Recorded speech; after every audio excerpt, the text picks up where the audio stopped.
Welcome back. Today we're looking at the 8-year-old girl who stood in front of the entire world grieving her father, and the invisible battle she spent the last decade quietly fighting behind a public image of non-stop strength. Bindi Irwin was just 8 years old when her father, Steve Irwin, the crocodile hunter, was killed by a stingray in 2006. The world watched a child process unimaginable loss in real time, and somehow she grew into someone who carried his conservation legacy forward rather than retreating from the spotlight entirely. What most people didn't know for years was that Bindi was fighting something else, something invisible. She said she spent roughly a decade searching for answers about pain doctors kept dismissing. Doctor after doctor would say, "Hey, it's just part of being a woman, there's really nothing wrong with you," she recalled. She described feeling trapped in her own body throughout her teenage years, growing progressively worse until, by her own account, she was barely able to get out of bed some days.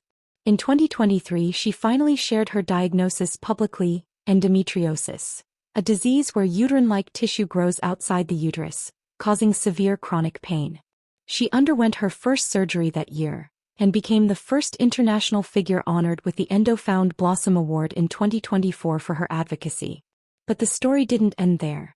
In May 2025, she was forced to skip the annual gala honoring her father after her appendix ruptured unexpectedly, leading doctors to discover 14 additional endometriosis lesions during emergency surgery, along with a hernia she'd developed giving birth to her daughter, Grace, years earlier. By August 2025, she revealed the fuller scope of it all. Across 2 major surgeries, she'd had 51 lesions, a chocolate cyst, and her appendix removed. Then, almost unbelievably, it happened again. This past March, marking Endometriosis Awareness Month, she posted an update revealing she'd now had over 50 lesions removed across 3 years total, describing the ongoing reality as indescribable, inescapable pain. Once again in May of this year, she had to miss the Steve Irwin Gala for the 3rd consecutive year, unable to make the long flight from Australia.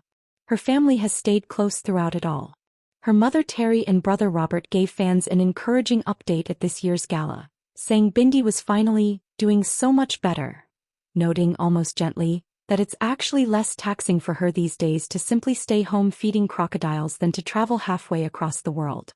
Now approaching 28, married to Chandler Powell and raising her daughter Grace, Bindi Irwin has become one of the most visible advocates for a condition that affects millions of women who spent years, like she did, being told nothing was wrong.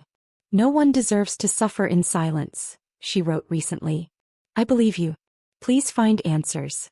And don't give up on yourself." If Bindi's honesty and resilience have moved you, let us know in the comments and subscribe for more real, untold stories.